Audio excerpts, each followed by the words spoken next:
everybody. Welcome to La Lista, a LatinX writers podcast. I'm your host, Ruben Mendive. Today we have a new guest here via Zoom, and I'd like to start every interview by having my guests introduce themselves. So if you could give us your name and how you identify. Hey everyone, I'm Joe Felix. If you want, you can pronounce it with a more Spanish accent and say Joe Felix. I'm also a Chicano, to be specific, but in general, I identify as Latinx. I also consider myself a writer. And so my follow-up question is always, where are you from? So what's the long version? What's the short version? Tell us all about it. I was born here in the General Hospital in Los Angeles, right next to Boyle Heights. I grew up in the Highland Park, right on Avenue 50 and Echo Street. That's the specific of it. I was there for the first decade of my life. I remained in Northeast LA. I ended up coming over here to Hillside Village, which is a neighborhood between El Sereno, Lincoln Heights, and City Terrace. Oh, and Hazard. I consider myself because if I were to go to Mexico right now, I wouldn't really fit in as a Mexican, and we haven't fully integrated as which is good as Latino people in the U.S. I consider myself like a Chicano. That's what it is, and I consider myself someone from Northeast LA specifically. I can never take credit from being from East LA, right? Like being in part of unincorporated land and having to deal with the issues that they do constantly. It's like the sheriffs. Northeast LA is a little bit more low key. Yeah, I consider myself someone from Northeast LA, and I think I'm gonna be here for a while. There's only 1 month that I lived on the other side of the river, and that's when I lived in Los Feliz, and that was really different.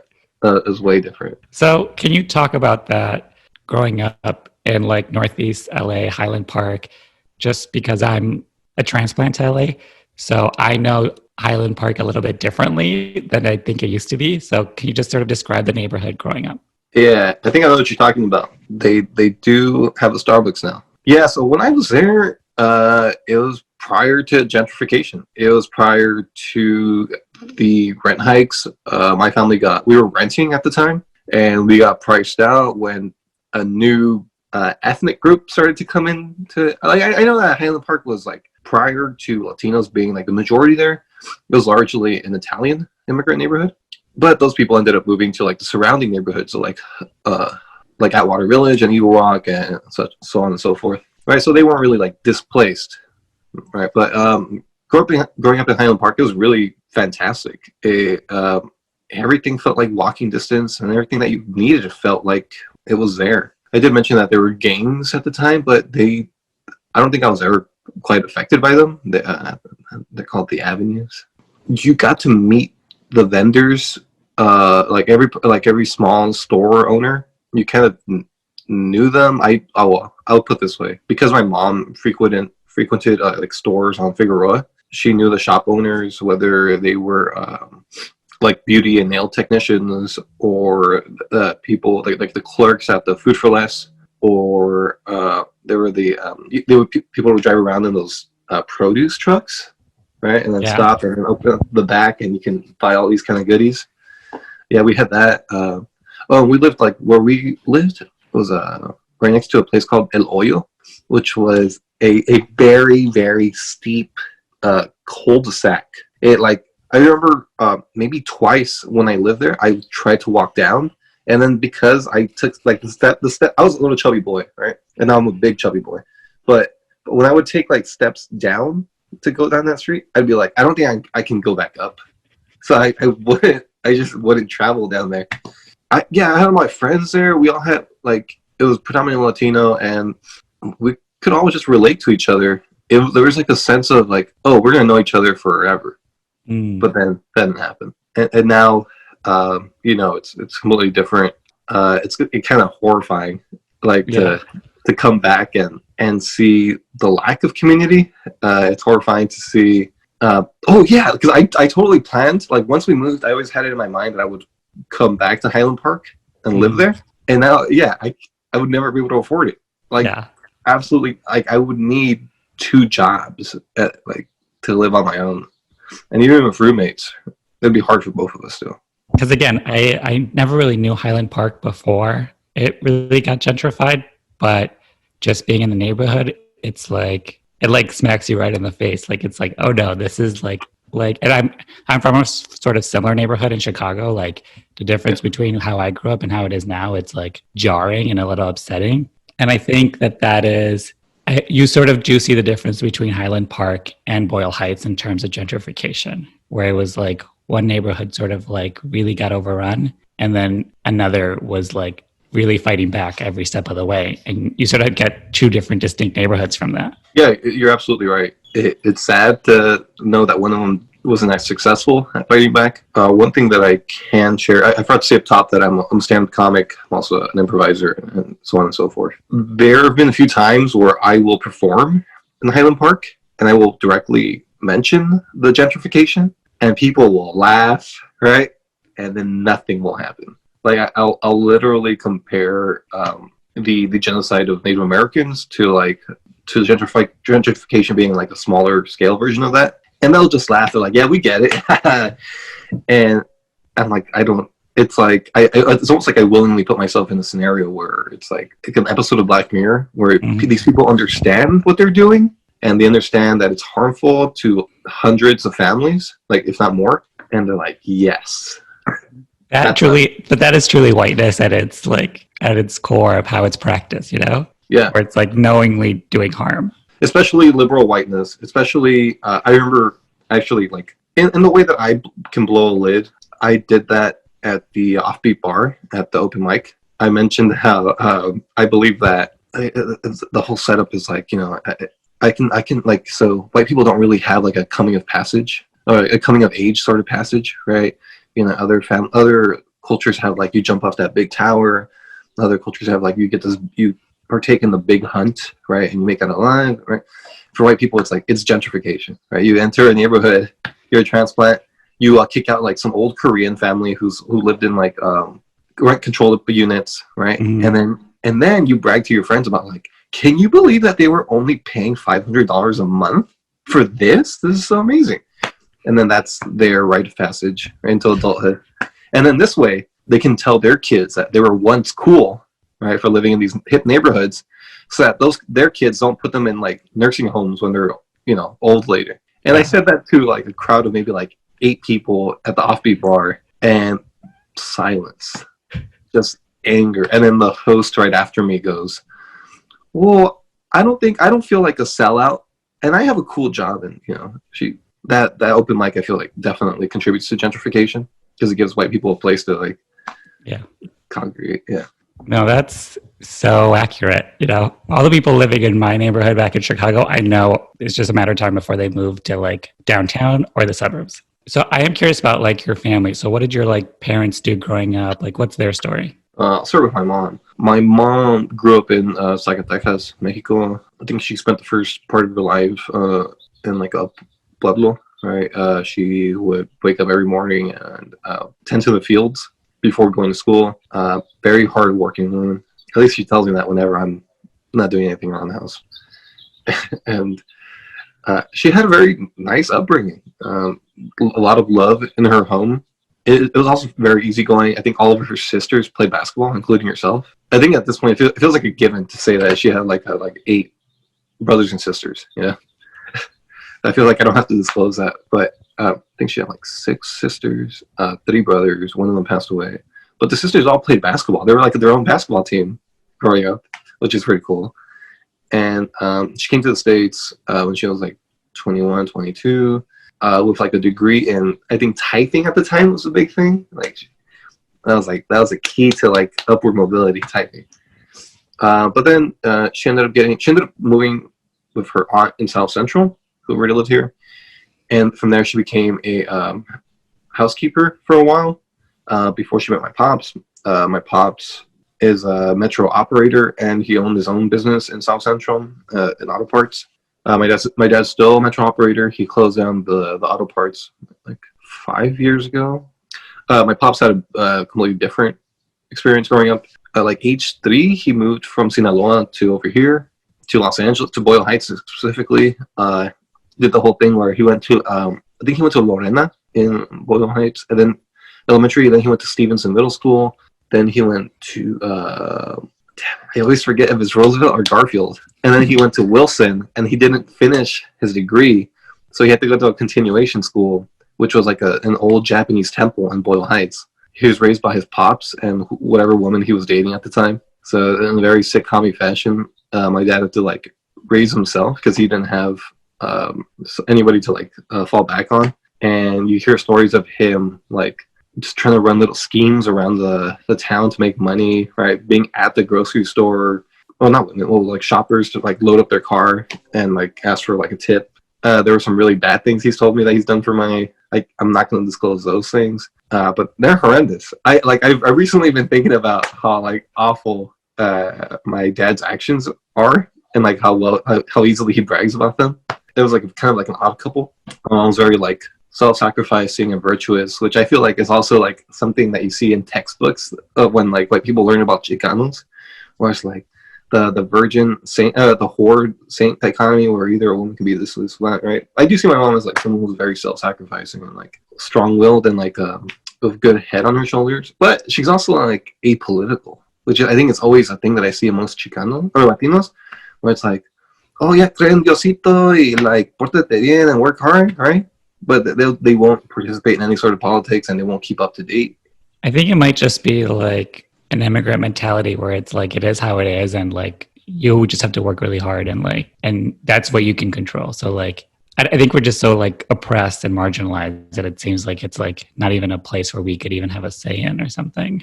Oh yeah, like the idea of like residency status. You're like, let's not ruffle any feathers, or else they're gonna send us away. But my mom's a citizen. Yeah. Oh, so, listen, I'm a citizen too, and I'm still worried they're going to snatch that thing right away. I'm always like sort of interested in people in like their teen years, like leading up to adulthood, 14 to 18. I like to ask people like, who were you at that time? Who were you pretending to be? And how did other people see you? I know you're asking about 14, but I need to disclose or mention that I went to middle school in Glassell Park. So when I came, and those for like some magnet program, but when I came over here to Wilson High School, which is not the school I should have gone to, given that I went to Washington Irving Middle School in Glassell Park, I should have gone to either Marshall, Franklin, Eagle Rock, any of those. I came to Wilson. So when I came here, I was kind of like a stranger to everybody. Like I was game, right? I was like a teenager. I was like, I'm cool. Let's meet people, right? My math credits didn't transfer from my middle school to my high school, so I was put in Algebra 1 again, even though I had completed that. And in that Algebra 1 class, the teacher realized, oh, you don't need to be here, but it's too late to transfer you out. Or they're just not going to accept your credits, was what I found out when I talked to my counselor. So I started helping out like the seniors who were there, right, who were like, this is the last, like they needed to fulfill this requirement of Algebra 1. So I got to meet seniors who were kind of, not about the academic life. Right, like the cholos and people who would have a rougher time, but they're incredibly nice to me in virtue of helping them with their math and not making them feel dumb.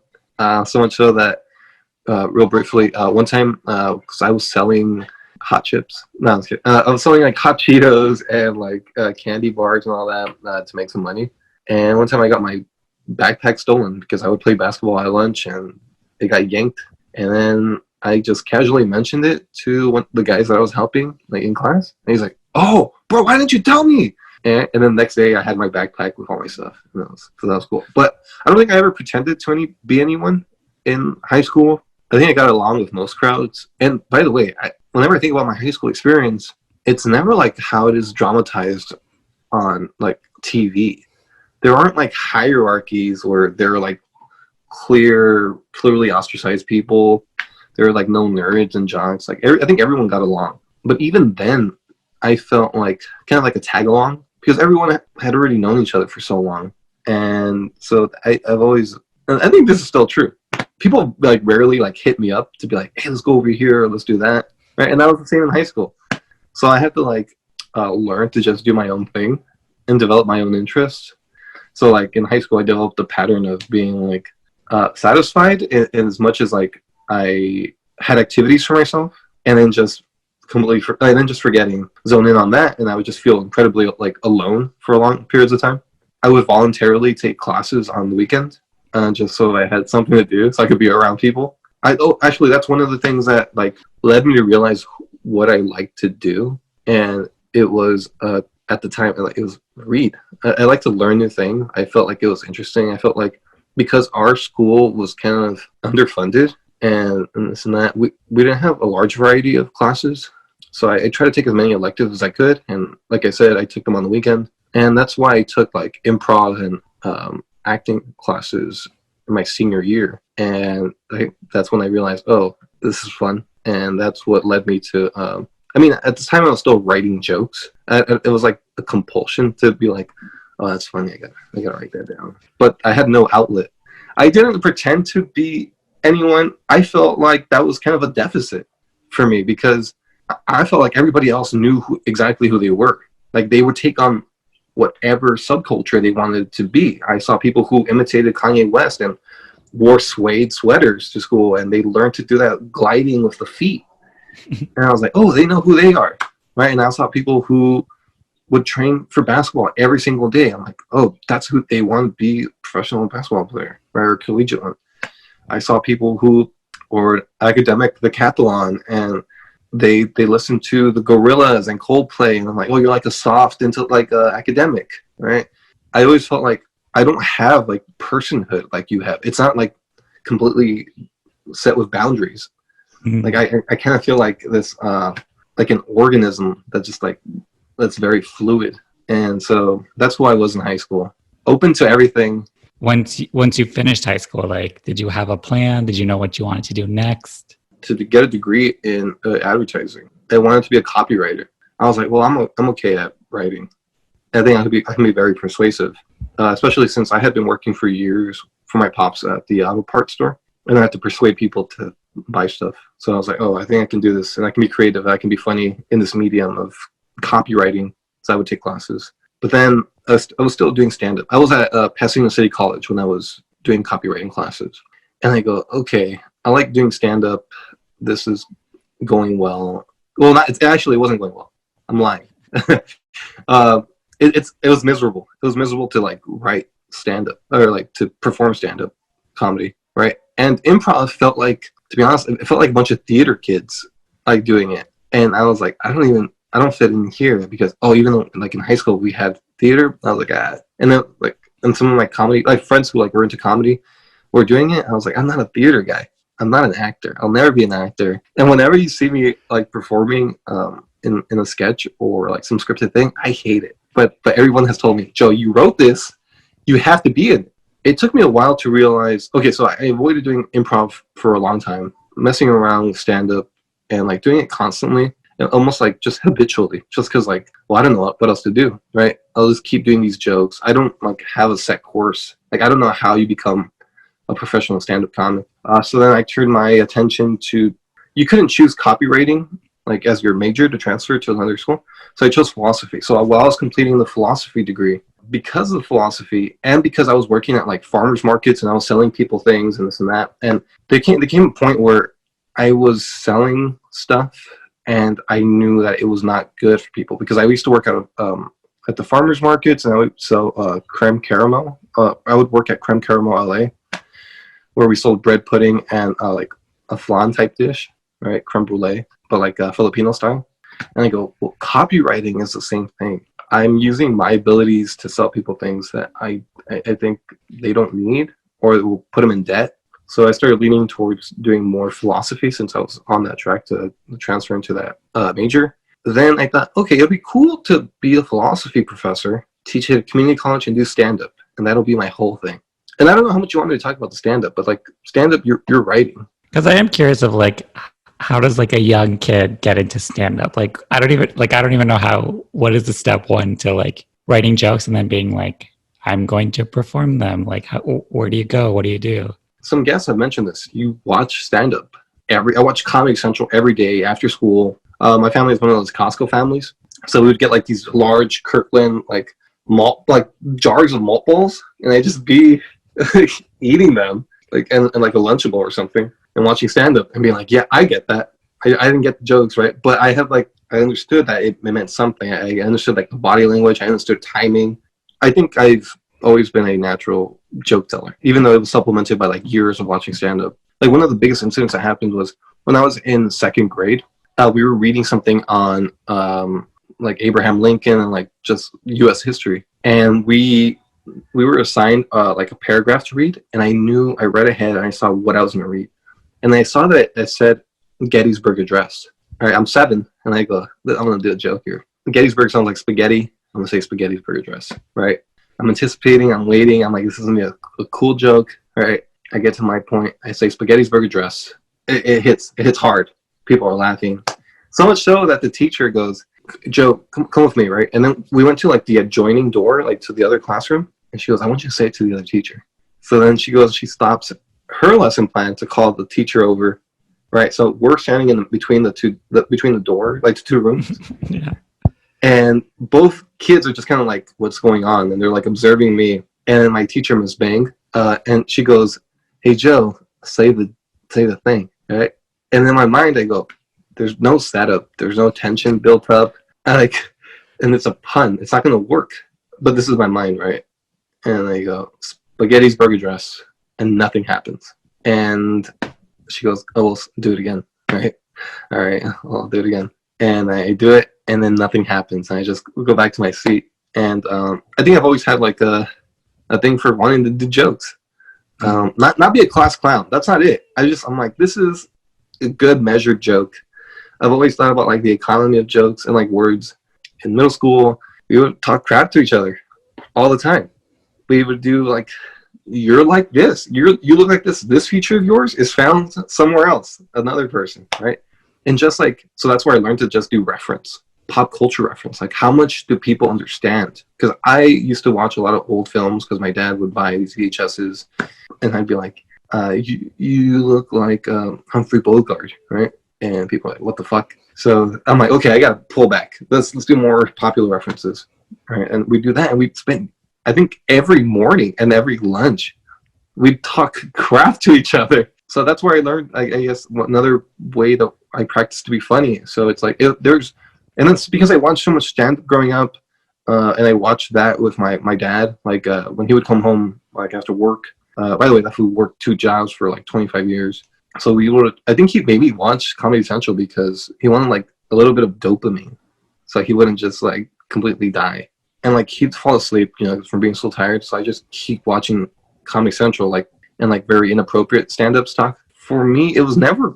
Here's the thing: you hear people say, "I've always wanted to try stand-up." Oh, I sometimes I come up with jokes and I want to perform them. I'm sorry, this isn't a satisfying answer, but it's like it's always been the case that I've told jokes. I wasn't born to do jokes. I would never put it that way, but it's just like that's what I wanted to do, and that's what I've been doing always and in every situation. You were sort of getting into like getting serious about your writing when you were like, oh, I'm like, and I think every writer sort of has this. They like are sort of like doing the long way around before they identify as a writer. So like, where did that come for you? There is an uncle I have an awful history with, right? That I only realized was an awful history when I was an adult and I reflected back on what happened. I do have a young sibling, and he lives in Las Vegas, and he wanted to, my uncle wanted to throw my youngest sibling a party. And so that's my mom's brother. My mom's like, well, because my mom and dad are separated and we don't really have family around us here, right? We have a very isolated sort of family. Mom's like, well, we kind of have to do it. I want to do it for Remy. I want to have him, that's my brother's name. I want to give him a nice birthday. And I hated it because I didn't even want to see that uncle. Like, to drive like in this like very old Honda CRV that like was on the verge of breaking down, hours, and my mom's not a great driver, so I would have to do the whole trip by myself, and I didn't want to be at their house, and we spent 3 days there. At the beginning of the trip, I started listening to Kyle Kinane, which is a stand-up comic who I think if you're a writer, you would admire him because he's great at creating stories. I think he started off doing fiction writing, and I listened to all of his albums in the duration of the trip, like getting there, sleeping there, and coming back. And I thought to myself, like, because I was in a situation where I was doing exactly the opposite of what I wanted to do. I don't know how this works logically, but that's when I realized what I wanted to do. Because I had stopped doing stand-up for a while because I was pursuing school. Like, I need to do comedy. Like, this is the thing that I want. It's clearly presented it's a odd juxtaposition, but I want to be a great comedy writer. And because I was getting, I'm still a little chubby, right? But because I hadn't had time on stage, I didn't feel comfortable on stage anymore, just from like a rapid weight gain. I decided to do, how do you prepare to do stand up? You take an improv class, which is not the way to go. But I wanted to feel comfortable on stage again. So I signed up for the Second City. Once I realized that, I looked at the classes. I had very limited funds, right? They're like $400. Mm-hmm. And I go, well, I feel like I need to do this. This feels like the moment. So I signed up and I started doing improv at the Second City. And I go, oh, this is interesting.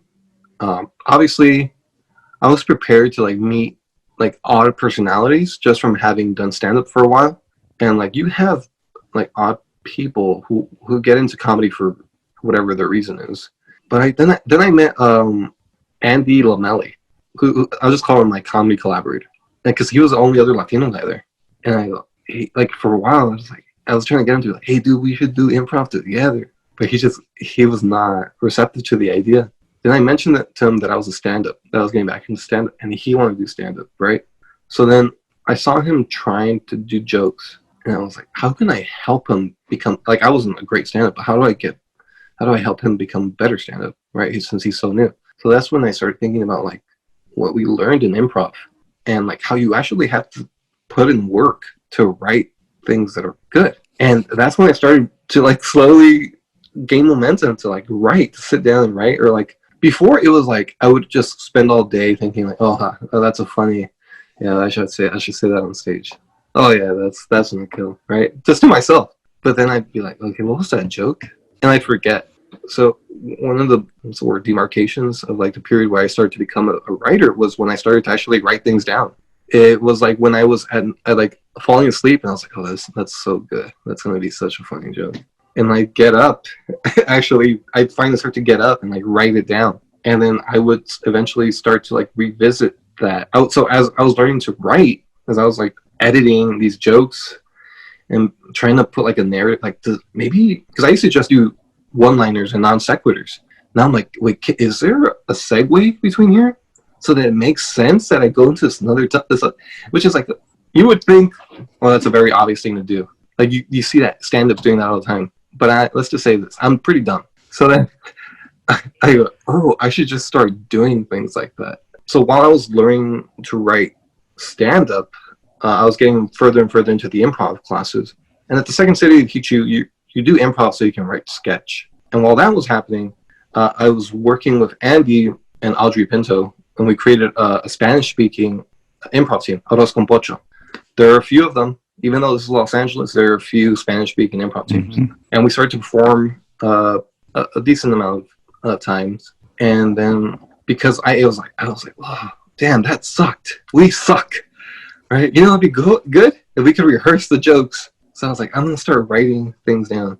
And then eventually we got into contact with, I started to find a community of comedians, of like writers, actors, performers, producers, all of like Latin heritage. This was like Chris Trovador, Jorge Berrios, Serenity Garcia, and Ithamar. I think they were all at the like putting in work at the Second City. I remember seeing Geraldo. They had a monthly spot, and it wasn't a full audience, but it was still motivational because I saw people like me on stage. Mm-hmm. We got introduced to the LatinX Comedy Pachanga, and the LatinX Comedy Pachanga is a collective of like writers and actors and stuff like that who do comedy. And slowly I was like, oh, there's like a place for me to come and create. And now I have like a structure. Now I can start writing sketch and I can put them on, right? Before it was like, oh, that's a funny idea, but like I can't get a whole crew together to like do it. But now I'm like, yeah, this is working. I'm putting stuff up. We're putting stuff up. They're producing. It's fantastic. I have a pool of like really fantastic actors. I have people who will give me notes, right, for free. I have people who are like read my sketch and be like, oh, you should do this, right? And it was like a very sudden acceleration to the point where it's like either 2.5 years ago, I went from like doing nothing, right, in that to like just doing something every week to doing things more than once a week, whether it was sketch, stand-up, improv. I know improv isn't writing, but and then I got asked to do storytelling, and then I started to write stories, And then I go, oh, this is like it's working. I'm like getting stage time, and people want to work with me, and people believe in me. Right? Like I have a community. There's a community, and we started getting with the pachanga. We started getting into like the Los Angeles Every Comedy Festival. I think I invited you to watch an encore performance of that. Then we were recently at Austin Sketch Fest. I started producing like online sketch videos with other people. I was like learning from them, like how to direct. Like one, I don't mention her. I'll mention her by name, Leslie Martinez and Ali Kloster, and the great people at Supervise. And being able to be on set with them, and like I just learned. I was like, oh, you can. This is how you do that. Okay, it's like manageable. It's consumable. Okay, now you just have to have a script, right? And like somewhere along the line, I learned like this very sad lesson that I think is just known in, I guess, maybe theater too. You as a writer, that it doesn't matter what you wrote, because the director has their version of how they're going to do it. The actor has their version of how they're going to do it. And the editor has their version of how they're going to do it.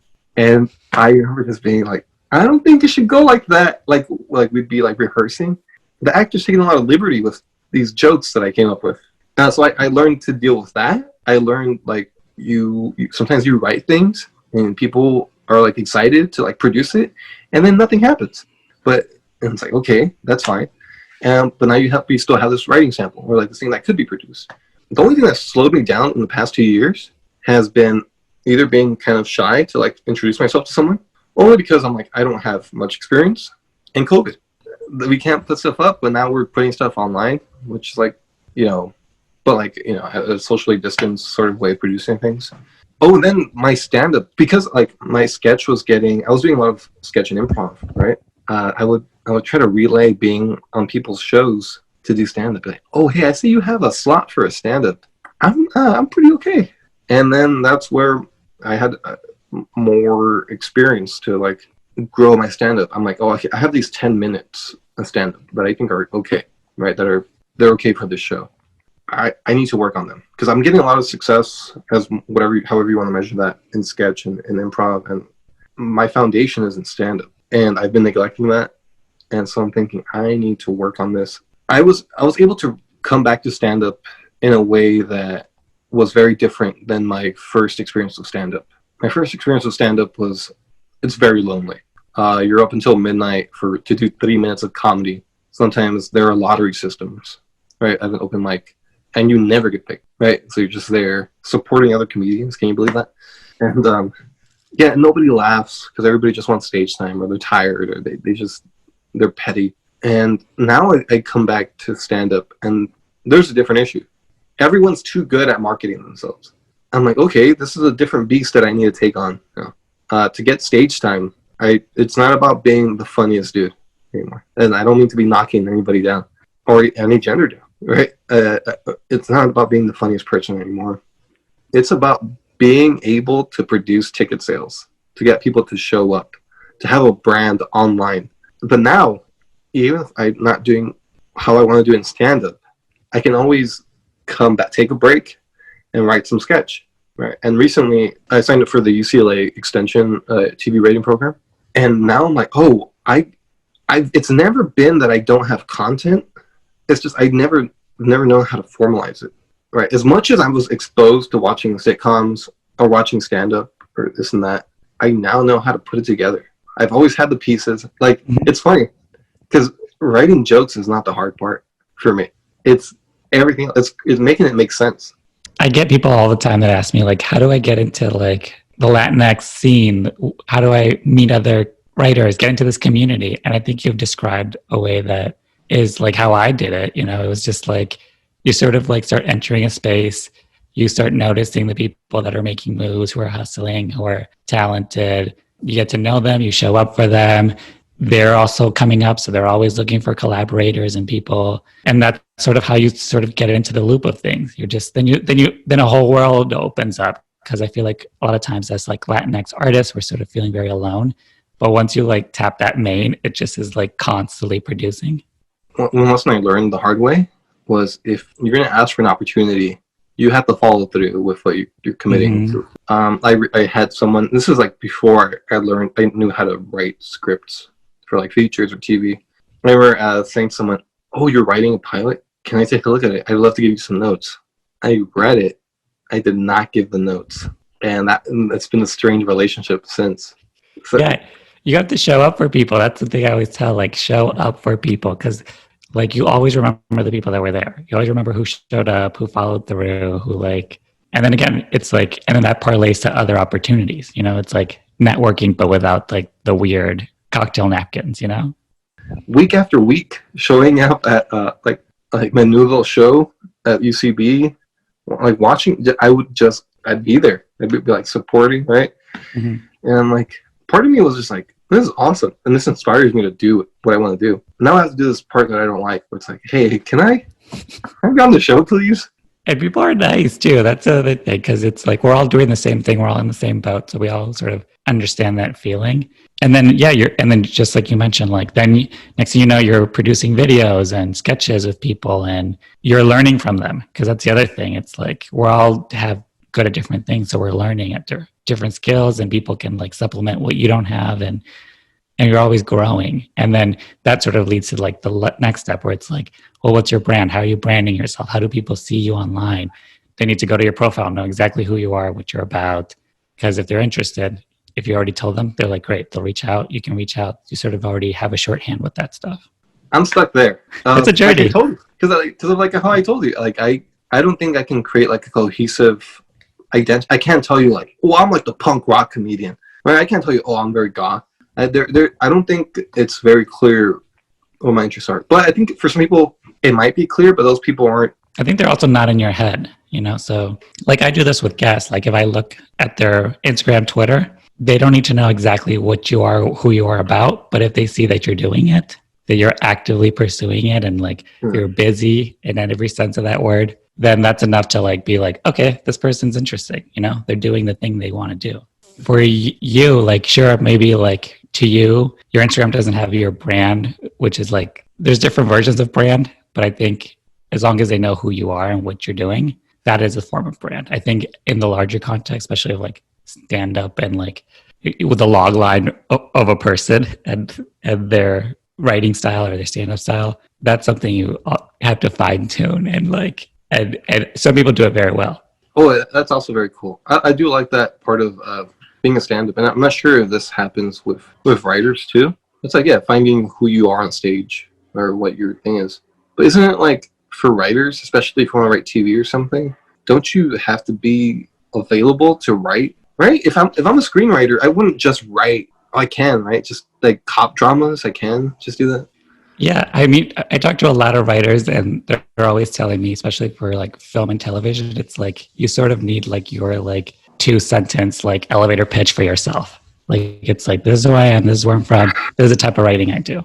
Just because it's like, because again, it's like with agents and people who are staffing and networks and stuff, who is this person in the quickest, smallest sense of it, but also in the sense that I know everything about them. Because again, that's how people are like, what are you looking for? Oh, I got that person. You know, it's like the commodity of being a writer in the business.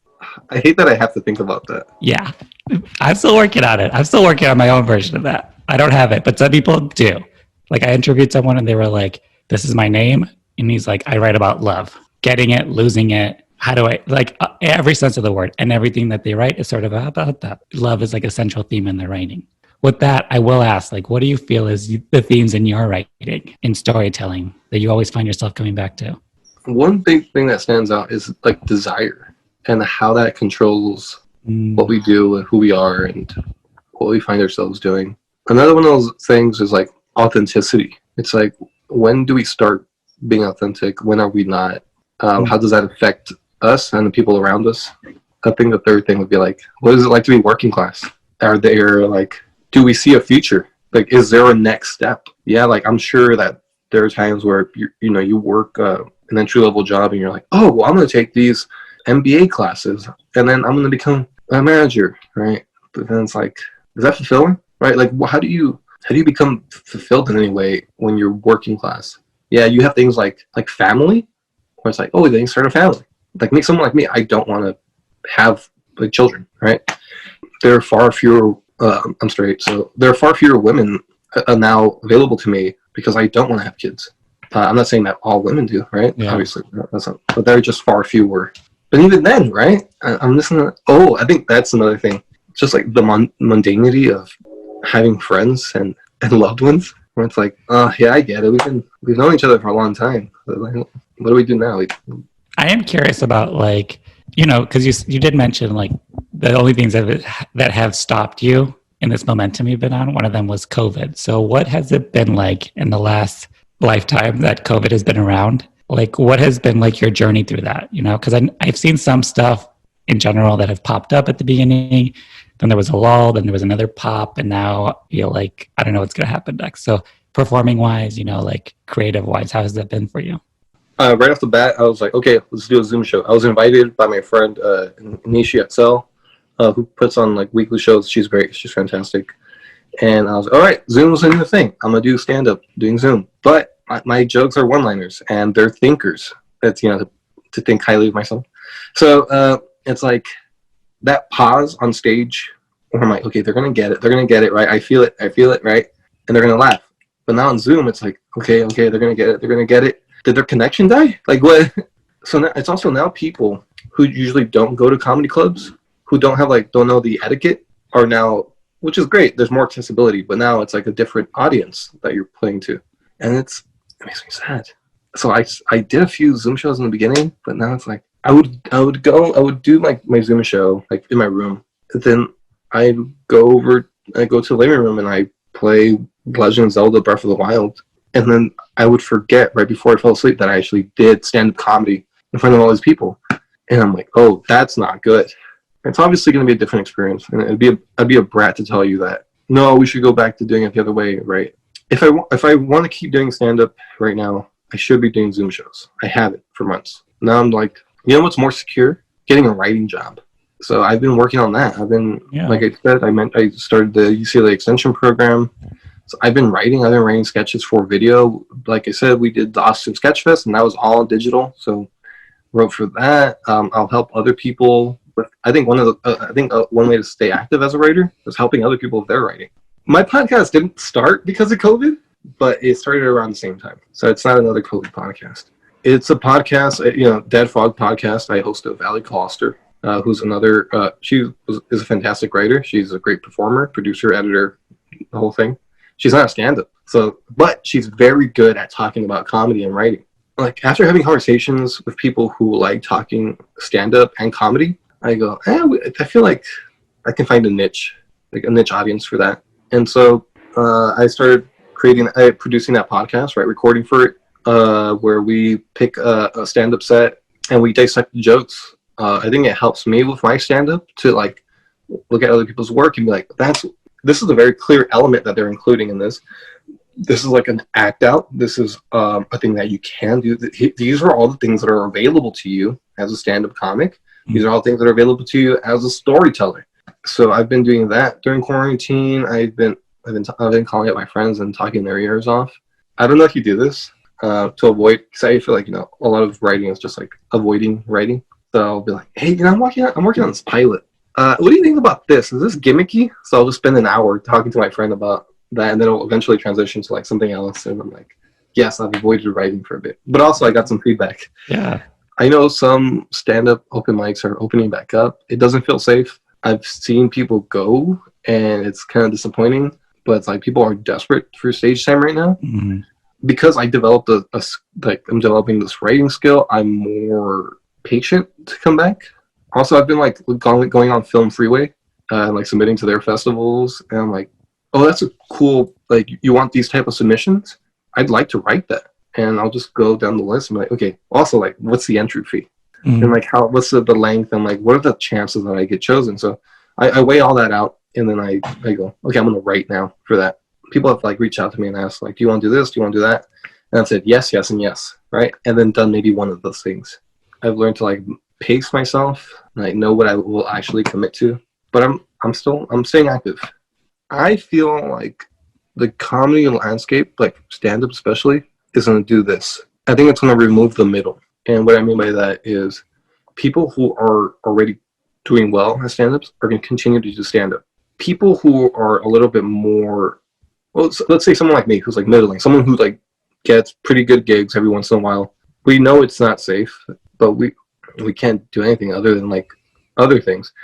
But people who are starting stand up, or people who are really desperate for stage time, are the ones who are gonna might replace the middle, because they're the ones who are willing to go out there and do these shitty Zoom shows and do these unsafe like open mics, and like go and do stand up in a drive-in. It feels odd. You do compete for stage time, especially in Los Angeles. It's gonna be a weird struggle, and I think it's gonna shift things up a bit in like who gets to go up regarding experience. I feel like I don't have. Maybe I can. I don't know. I feel like I've been offered Zoom shows. I just don't want to do them. That's a different thing. Yeah, I feel like some young whippersnapper is like I want to do them, right? And they're just gonna go up there and they're gonna learn the craft in real time. And I think people are gonna spend more time online, so that means a lot of the material is gonna go into like mediums like Twitter, right, or their Facebook posts. And what I've seen is like on Twitter, it's easier to get your joke out there if I can share this. Right? And I feel like this is going to happen just more. Just like, not because I my jokes aren't like the most original jokes. Well, they're all original. I came up with them, right? But there are people who can like stumble across the same line of reasoning and have the same joke. If I'm not out there telling my jokes, right, it's so much easier to have someone else tell my jokes for me. Even if they came up with them on their own. But I put all these years into doing it. Like, these are my jokes. I perform them, right? And it sucks when someone on Twitter can just literally do the same joke, have never gone on stage, but has like a large presence. And I feel like forced, like we have to either perform, or I either have to go online and start just telling all my jokes online, which I really dislike. Because then they have to be edited for like a Twitter audience and like have more appeal on Twitter. So like the punch is different. Yeah, there's like a completely different performative aspect to it. I'm always curious of like the people who my guests are fans of. So this could be like heroes of yours, friends, peers, people you creep on Instagram who don't know who you are, but you think they're very talented. So Who do you want to give some shout outs to? Lucas Calzada. He's great. He is writing great stuff. I used to run into him on the train all the time, and he'd always be telling me about the projects he's working on. And I'd be like, that is something I would love to do. I can't, like, that's amazing. I can't, like, it's great that you're doing that and you're taking so many steps to do that. Everyone at the Pachanga, they're all great writers. Well, most of them are. Most of them are great writers, right? Some of them are great performers. Anyways, but you're talking about writers. I do like Chris Trovador. I like the show that he put on. I know Jorge Berrios did the one-man show that was really great. I forgot what it's called.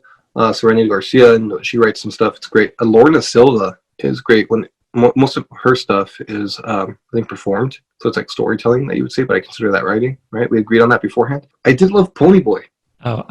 River Gallo. That was great. I love that. And I just saw it happened once upon a time in East LA. I want to say Victor Aguilar. Yeah, that was fun. Yeah. That was very cool. I was like a very Latinx version of it, of something that we've seen a million times, but it was cool to have us in it, you know? And it was I think it looks beautiful, and like, I don't know, I love the creativity. I think it's like someone who's young and up and coming, and like, I'm ready to see what they do next. Yeah, when I watched that, I thought, I want to see what the next thing is. What about stand-ups? Can I shout like three? Vanessa Gonzalez, fantastic. Chris Estrada, they're great writers. And then Lupe, Chris Estrada, all great Latinx writers, all great performers. And where can people find you? What's your social media? I will constantly activate and deactivate my Instagram. You can find me at Joe Felix 92. For my last question, I'd like to ask my guest to help title the episode. So the prompt is a blank Latinx writer. You can mix them all around, add more than one word, just whatever feels true to you, the conversation, your writing. And I use it as a way to like find community, so that when other people see your title, they can be like, oh, that's like me. I should listen, reach out, all that. I would say, to be honest with you, I would just say a forlorn. Yeah, a forlorn Latinx writer, because that's how I view myself. Yeah. Perfect. That's how I experience the world. Yeah. So with that, I want to thank you so much for being on the podcast. This was such a fun conversation. Yeah, thank you for having me on. It was so much fun. Thanks for waking me up early. And I am a big fan of the podcast. I think the format of it is very well done, in the sense of like how you want to break down like you mentioned, like, oh, I was watching stand up, but I wasn't really like picking up all the like technical stuff. And I think your podcast showed me that. I was like, oh, like this is a craft. Duh, of course, but it's also like, yes, that's interesting. Did not